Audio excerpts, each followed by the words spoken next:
నిజంగా నేను చాలా పెద్ద ఫూల్ని. ఇందరి ఆప్యాయతని, ఎంతమంది అనురాగాన్ని ఎవరో చెప్పిన తప్పుడు మాటల వల్ల దూరం చేసుకోబోయాను.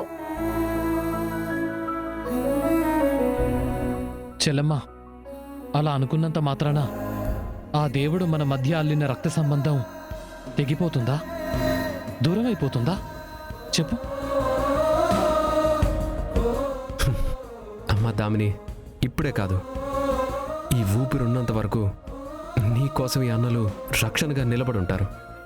ఏ కష్టం వచ్చినా అన్నాని ఒక్క పిలుపు చాలమ్మా. నీ ఇద్దరన్నలు ఎక్కడున్నా నీకోసం పరిగెత్తుకుంటూ వస్తారు.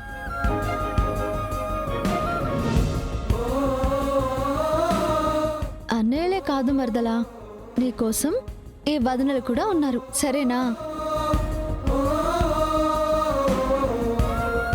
అత్తారింటికి పోయాక మమ్మల్ని కాస్త గుర్తు పెట్టుకో, ఓకేనా? అబ్బా వదినా, ఏంటి నువ్వు? మిమ్మల్ని మర్చిపోవడానికా నేను ఆ ఇంటికి వెళ్ళేది?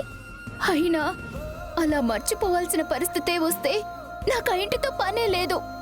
మీకన్నా, ఈ దేవాలయం కన్నా ఈ లోకంలో నాకేది ఎక్కువ కాదు.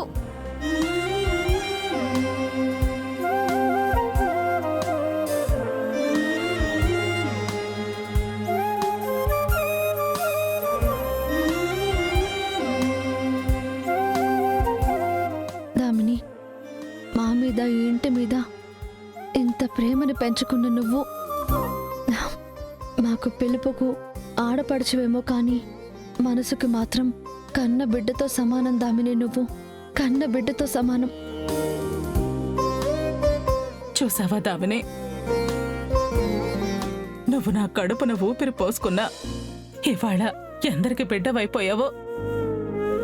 కానీ ఎందుకో అప్పుడే నిన్నిలా మరో ఇంటికి పంపించడం మనసుకు చాలా కష్టంగా ఉందమ్మా, భారంగా ఉంది.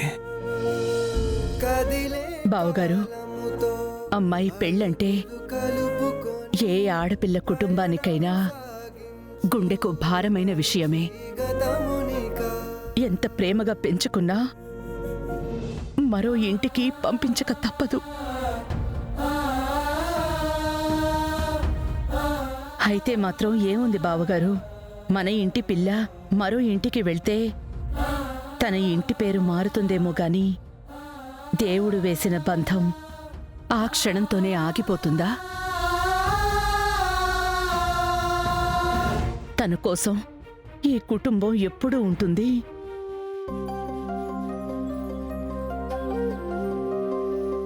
ఏ కష్టం వచ్చినా ఆడపిల్లకి తన వాళ్ళున్నారనే ధైర్యాన్ని మించిన పుట్టింటి ఆస్తి మరొకటి ఉండదు బావగారు.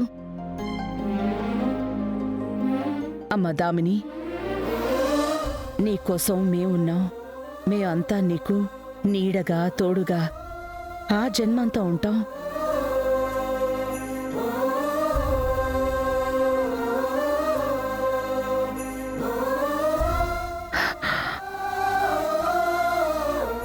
మాటిస్తున్నాను.